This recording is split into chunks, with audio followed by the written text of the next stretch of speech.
I knew we would end up like this. I sat in my seat overlooking the bridge as I sipped a cup of tea. Trapped in a system we didn't know, surrounded by thousands of derelict craft and starship debris from a gargantuan ancient battle, while barely escaping from pirates. So, what's the damage? I asked. Portside nacelle was blown off, starboard engine was destroyed. Main engine's broken, we have maybe 20% thrusters total. Enough to move around slowly, but yeah, we're dead in the void at the moment. I heard over the radio from the crew outside. I sighed and finished my tea. I took a look over the data slates for damage reports. Breach in starboard engineering. Railgun slug went straight through, miraculously missing our reactor by mere inches. Multiple breaches. Thankfully, the pirates weren't so much for surprise attacks, and we lost no crew. Freezer burned from void exposure and a few broken bones, but nothing that they won't walk away from. We can be thankful for that at least. The ship I had for 2 decades was in ruins, tatters, shambles, whatever descriptive facsimile you could think up. It was done. We could repair it with plenty of resources to do so, but after we got to dry dock in a safe area, it would be immediately scrapped. It would fail inspection, its license pulled, then it would be scrapped. Livelihood gone. Start scanning the debris field for usable components. Let's start repairs and get out of here. We'll say our goodbyes and submit our job applications when we're out of the woods, I said with a somber sigh. Yes, sir. The others in the room replied in a somber tone. A few hours passed, and our local human, just a service technician who fixed light panels and replaced filters, arrived on the bridge in full spacesuit holding a toolbox. Hey, boss, he said excitedly. Oh, hello, Thomas. Kitted up for the repairs already? I said. Nope. Grabbing my scout bike and going for a quick joyride. I saw something in the debris field and wanted to check it out. Just came to get the okay, he said with a smile behind his bulletproof faceplate. I looked at the scanning technicians, who looked back and tapped their timepieces. Looks like it will be a few hours before we can do anything. So, go ahead. Please be safe, it looks like. We're on a thin line here. Yes, sir, he said with a salute, and hurried his way toward the partially damaged cargo bay. Let's hope he finds something valuable at least. Anyway, how's the scan coming? I asked. Half the sensory array is disabled. I'm having to do short scans across a grid system. Good news is there is a derelict engine pod that's compatible with our systems. That should help. Also, a number of curiosities, she said, waving her tentacular appendages as she spoke. Curiosities? I asked, and approached to see the scans. Yes. Majority, maybe 90% of derelicts are hundreds of years ancient, and all appear to be of human manufacture. We may have found one of the ancient Terran's old mothball yards, she said with excitement as she ran through some scans. Well, that's fun, I guess. Is that a dreadnought? I said, pointing at a rather large lump of scanned metal on the other side of the star system. Looks like 5 of them, actually. We ever come back here, we can sell the coordinates of this place to the Triumvirate for a fortune? She said with a happy giggle. True enough. Means nothing if we can't find our actual coordinates. They call them blind emergency jumps for a reason. Let's figure that out later. What's Thomas up to? I asked. Looks like he's heading to one of the larger derelict ships, what the humans called a battle carrier. Battle cruiser with large interior space for smaller craft, she replied. Ingenious humans. First ones to ever field ships whose entire armament consisted of fighter and bomber craft. No wonder the Rathani lost the first contact war, I said with a chuckle, and returned to my seat to try find a solution. A few hours passed, and I got the notice our engines were back online. Thomas was nowhere to be found, so I decided we would very gingerly coast up to him using momentum. Easier said than done considering the debris field, but eventually we came into visual distance of the craft he was on. I could clearly see his transponder signal coming from the massive warship. Hey, boss! Came the loud, excited yell from the radio. Oh, hello, Thomas. Glad you finally spoke to us, I said scoldingly. Don't whine. I've been busy. You see that large U-shaped ship near me? He said. Yes, I do. What are you even up to? I asked. Don't worry about it. While salvaging some spare parts, I found something better. But that ship. Next to me is something called a fleet tender. It's a mobile dry dock, and as far as I can tell, it's still intact. You can use that to finish repairs. I'm almost done. He yelled back, then went silent again. Any idea what that ship is he's working on? It looks Buggered, I said. Just a quick reminder before we get started, only 4% of my viewers have subscribed to the channel so far. If you enjoy the content, I'd really appreciate it if you could take a moment to hit that subscribe button and support the channel. Thank you so much. Now continue amazing story. Archives don't have much, all except a name and class identification plus basics. It's called the Absolution Incarnate and, whoa, scary designation. Star Destroyer class ship, the type is an impeller. Carrier, says here, scaled down replica of Thrawn's Revenge Impeller class carrier, refitted for rim exploration. Huh, I have no idea what that means, she said with a shrug. Well, it is a most intimidating machine and title, but it looked like the thing was far beyond its useful service life. It was an odd rhombus triangular design, a large elevated bridge on the hull, a section in the middle and front cut out to give the ship a W shape. Or something. It was an odd design, but, judging by the hundreds of heavy cannons mounted on its hull, I'd say it probably lived up to its reputation. This one, however, looked very broken. Several large chunks of ship now hung lazily out in space. The left one of the frontal prongs of the pointy front end was drifting away from the hull. Part of the upper section had been torn away and was just missing. Two of its 6 massive engines were beyond salvaging, and part of its rear end had been blown off. Right in front near the command deck appeared to be a very large hole straight through it. Gods, if only the humans bothered to reclaim their empire, these ships would be patrolling the galaxy. Look at the size of the guns on that thing, I said with a mixture of sorrow and awe. While I was mulling over the ship's design, we carefully maneuvered ourselves into the fleet tender. The ship was 10 times the size of our little freighter. We gently slid into what was clearly a kind of dry dock. Nothing happened, of course. This thing looked very much gone, but my engineers squealed with excitement. Apparently the tender was indeed derelict, reactors and power gone, but the tools array this thing had was more than they could hope for. The engineers got quickly to work, hammering out dents, welding scaffolds, and fixing parts. The derelict ship by itself had a massive host of spare parts and stuff we could strip out, including nearly 10,000 miles of cabling alone. The engineers were beside themselves, and before long we had at least half of our systems back online and all of the exterior damage sealed and repaired. Then, just as we were finishing up, I heard a loud, excited yell coming from the radio. AW! Hell yeah, jackpot baby! Thomas was excited. Very, so much so he nearly broke our oral receptors. Oh God, Thomas, please don't yell like that. Our hearing is much better than yours. What's going on? I yelled back at him. Found a thing, a really good thing. Just need to get it out of the hangar bay and I'll be right with you. This damn control panel's busted. Be there in a few. Thomas excitedly squealed and once again cut his radio link. Silly creature. Now, and what's the status? I asked. Enemy incoming. Pirate hyperspace signature detected. They found us! My ensign yelled at me. Alarms blared, and I hit the emergency God help us button on my console. Everybody inside! I commanded and braced for war. Evasive action! We only have 40% thruster control. If we push the engines, they'll explode. The technician yelled. I don't care! Evade! Evade! Just get as much distance from that thing as possible. I commanded, and shuddered in my seat as what was left of our engines sputtered to life. Here, piggy piggy!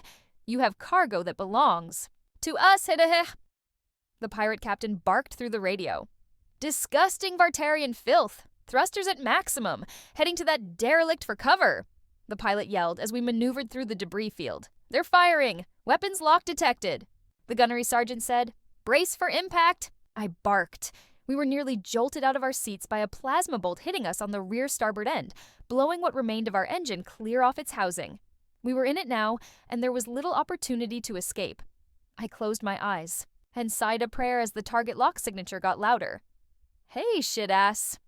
A very, very smug-sounding human voice suddenly spoke. What in the evasive actio then? Silence. Dead silence.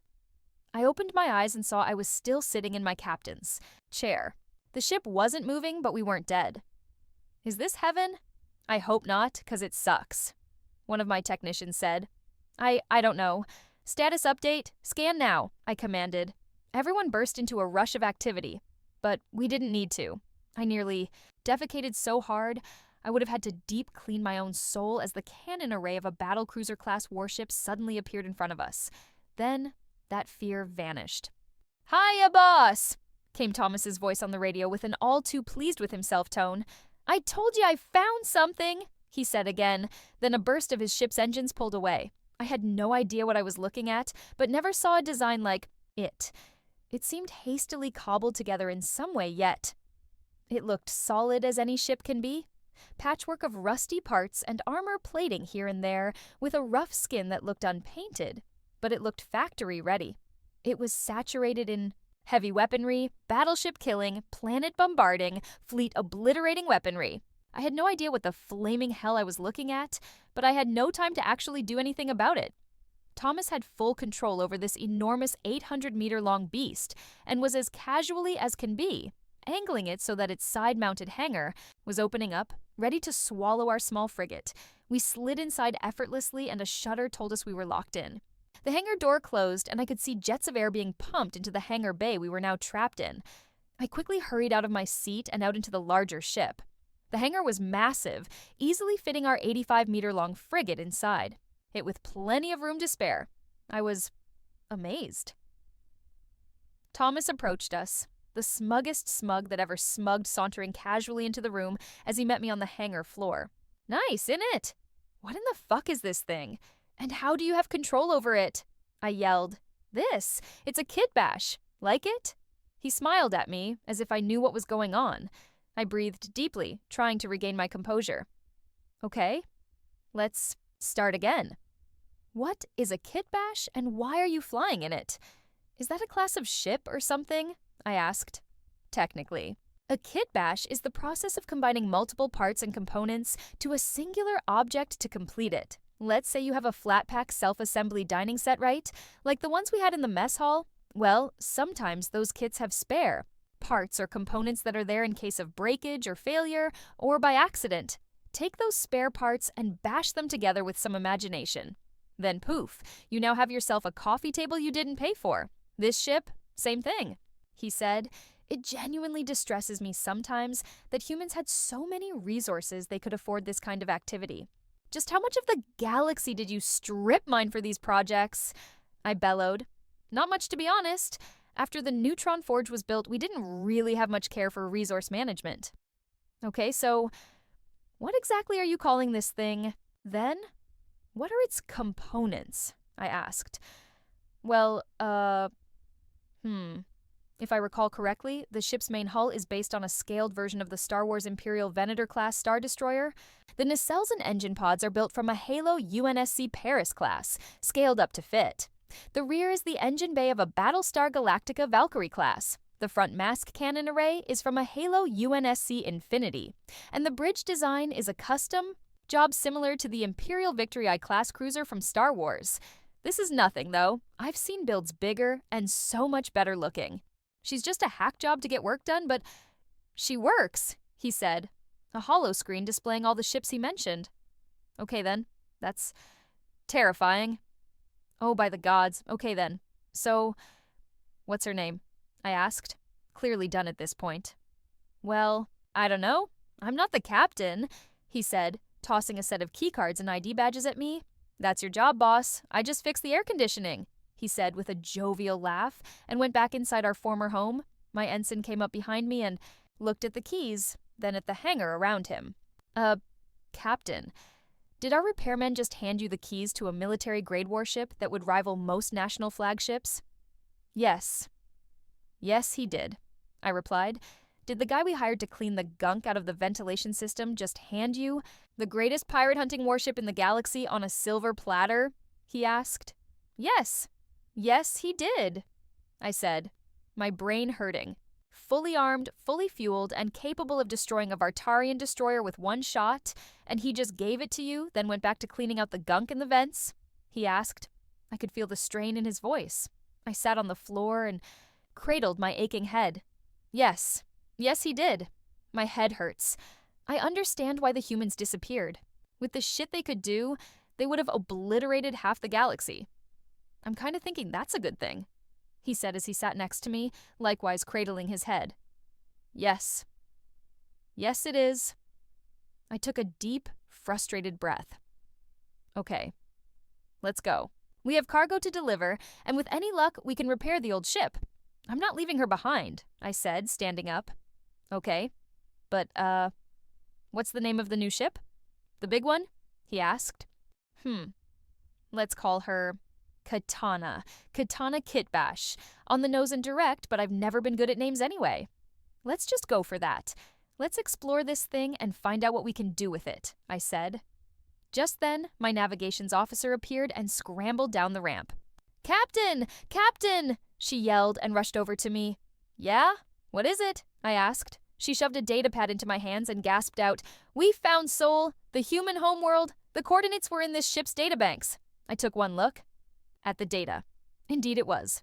Sol, 1 star, 9 planets, hiding on the edge of the galaxy in dark space after humanity decided to teleport its home system away. And we now had the coordinates. It was at this point my brain overloaded, and the worst headache I ever had suddenly hit me like a sledgehammer.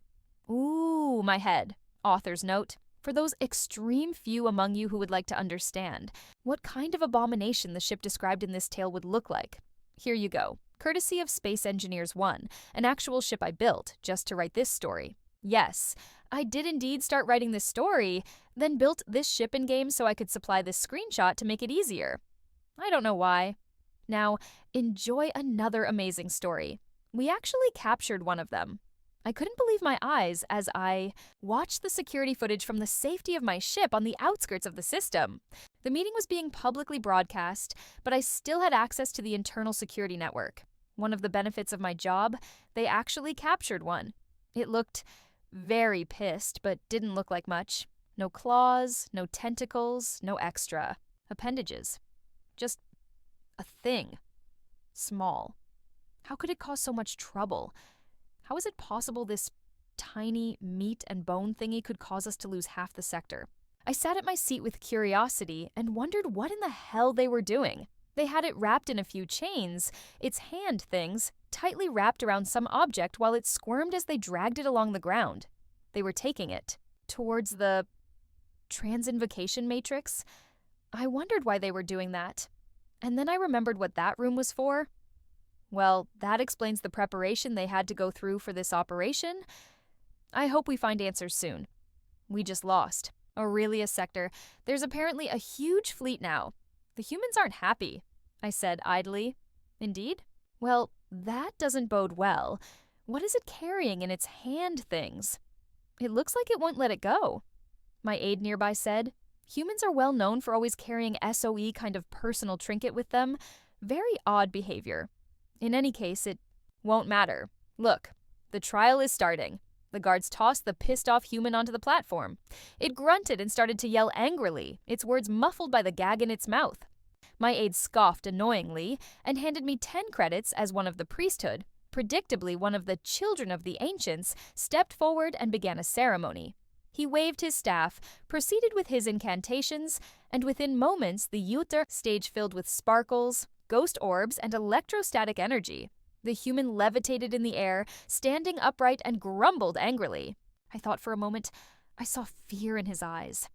Then suddenly the priest was tossed back by an almighty shockwave, and he disintegrated into a pile of skeletal dust as he hit the wall.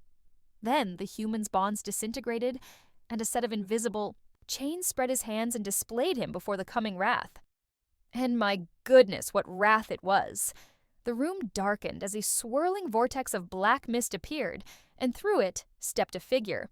It was human in structure, the human god after all, but it wore the cultural garb of every nation that had ever existed. A long, black, ragged cloak, 2 bony appendages held aloft a long, evil-looking scythe, looking out at the world through empty, hollow eyes. Death, the human god, is death, my aide said. It would appear so. I have a funny feeling we made the right choice when we opted to view remotely, I replied as I ordered the ship to move a further 20 clinks away from the station. Who dares summon the Reaper? He said, his voice booming loud and proud, sending shivers through everyone who heard it. The human just smiled. He smiled. Well, hi, Mr. Grimm. Long time no see, buddy, the human said, as casually as one would address their own friends. Oh, Not these guys again," the Reaper said with anger and sorrow in his tone. "Oh, come on, you know you like us." The human replied in a chuckle.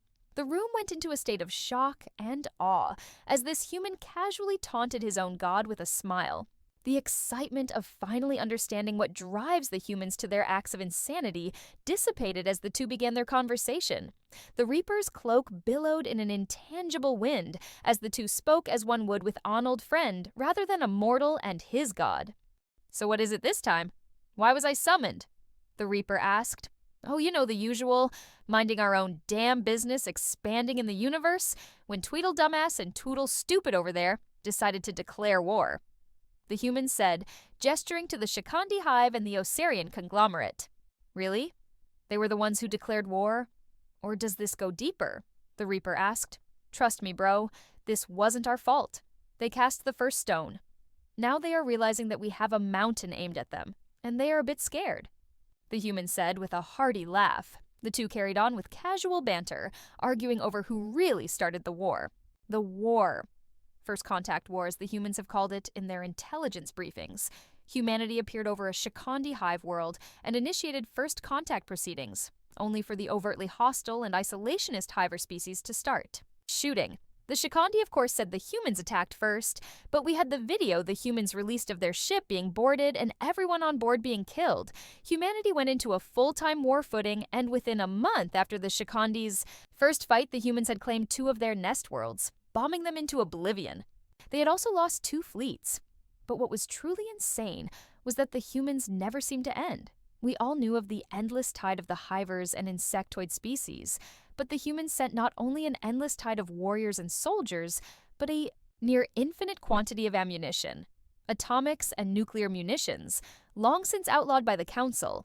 Human warship fleets were casually flinging them at starships and planets as though it were candy. Then the Shikandi petitioned the Council. The Osirian conglomerate answered the call to arms. One small victory of them capturing a human colony world, followed by the humans responding with a fleet 50 times the galactic standard, and not only taking the planet back, but forcing the Osirians to lose 6 more of their own planets in tandem, 3 of which were just bombed into nuclear dust in retaliation for what humans called a war crime. Such a silly notion, but nobody could really do much about telling them this when the Polarinis entered the war and attacked the fleet that wiped out the Osirian navy. They didn't last long either. "So, that system of yours still working?" the war, Reaper asked. "Oh yeah, that's kinda why I'm so happy.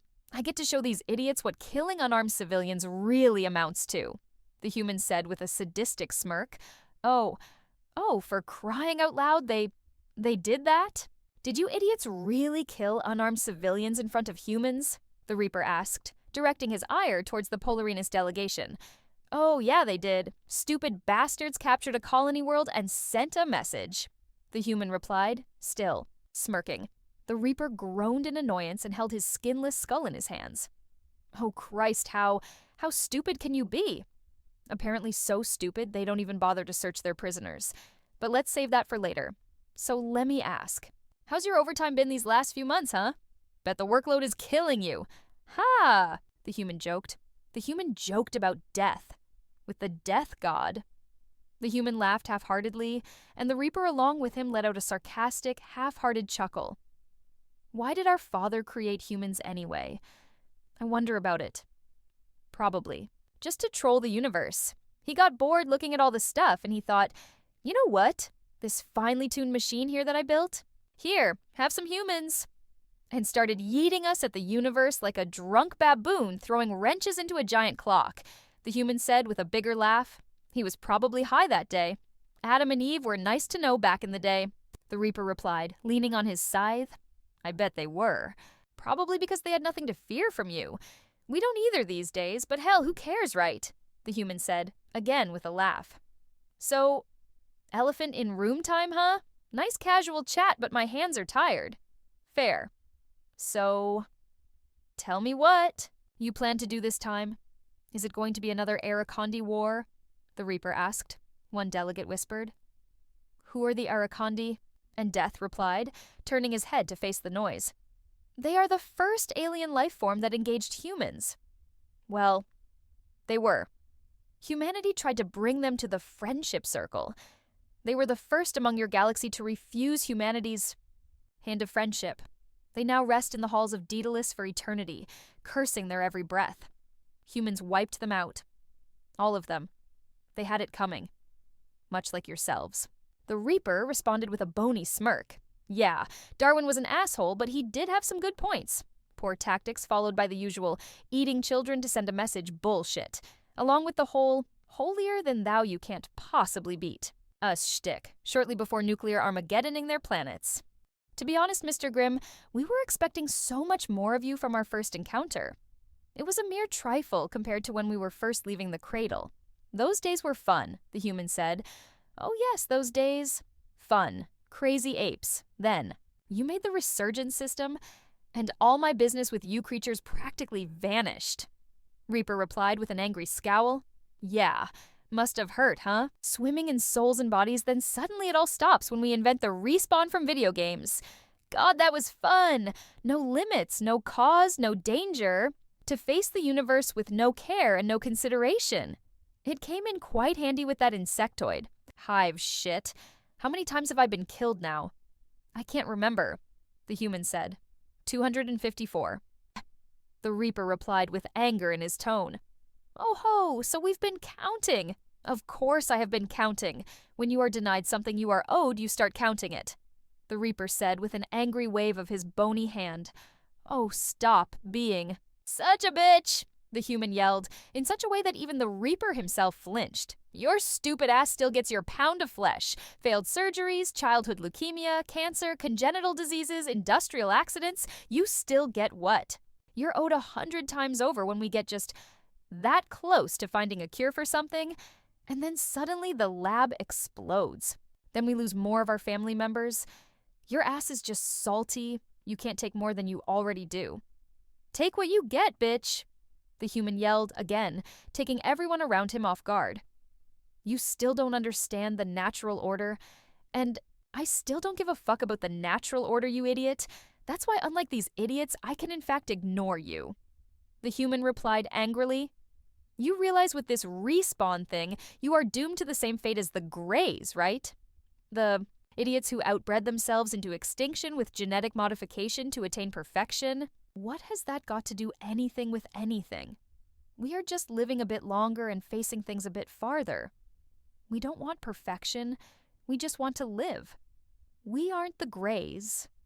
And we aren't that stupid, the human said. Perhaps I need to look at this system of yours a bit closer. I seem to have some wires crossed. No shit, Sherlock, the human replied with a shrug. But anyway, you have other things to care about right now. Darwin's about to poke his head in and say, Hi, dumbass. So, I better get to it then, the human said. Oh dear. What is it now, Some kind of bioweapon or plague you brought with you? And why Darwin specifically? The Reaper asked. Well, firstly, these people are so stupid they don't search their prisoners for hidden items. Secondly, they don't know anything about microfusion bombs. Thirdly, they have no concept of the dead man's switch.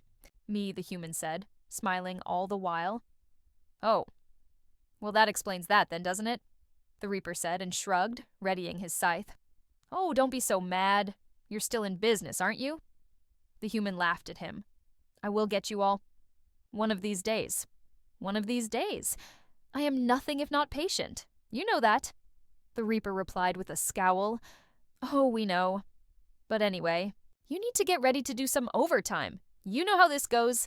These guys are about to have a very bad day, the human said, twitching his clenched hands. Very bad millennium, more like. I miss the days when mankind was ignorant of the world. I haven't been this bored since before you lot invented sanitation. Those were the days. You had 3 world wars, 1 nuclear apocalypse, and the Martian resurgence movement to keep you occupied, so don't give me that. Besides, you have more to worry about right now, the human said. It was only now I noticed the human was brandishing some kit of buttons in his hands. I traced the buttons. Though the footage wasn't of exceptional quality, I noticed wires leading down into his jacket. A strong sense of foreboding and dread suddenly overcame me as I figured out what a dead man's switch was. Pilot! Get us out of the system! I yelled, and the crew desperately scrambled to get our ship underway. Oh dear. Oh well. Back to work, I guess, the Reaper said as he gazed on the people in the room. Yeah, gonna be a busy few weeks for you. But hey, don't let the grind kill you. Ha, get it? I made a funny. The Reaper leaned in and closed the gap between them, breathing right in the human's face. Soon, he said, stern and deep, glaring at the human attempting to stare him down. Over my dead body. The human coldly replied in return with an all-too-satisfied smirk. Well, good to see you again one way or another, old buddy. See ya. Never, the human said. The Reaper took a deep, sorrowful breath and readied his scythe as his image slowly faded away. Well, back to work, I suppose. Pray to your gods. I shall see you all soon. The Reaper's image disappeared. The human dropped to the floor, and before anyone could secure him, his grip on the buttons was released. The bright light of 1,000 suns suddenly took over the system as a massive explosion erupted, the shockwave. From the detonation's energy release vaporizing the entire station and shattering several ships near it. The shockwave blasted through the void and tore through ships of immense size. We barely escaped the shockwave, but were hit by debris. We very carefully limped back home as I hastily scribbled a notice of unconditional surrender to the Terran Union. Death's children were upon us. The end times had finally come, and its emissary just wiped out the Galactic Council. My crew spent the entire journey home praying to whatever gods they believed in for answers. We got only laughter in response. Thanks for diving into this story with me. Don't miss out on the next one. Hit that subscribe button, give this video a big thumbs up, and drop a comment below with your thoughts. I'd love to hear what you think.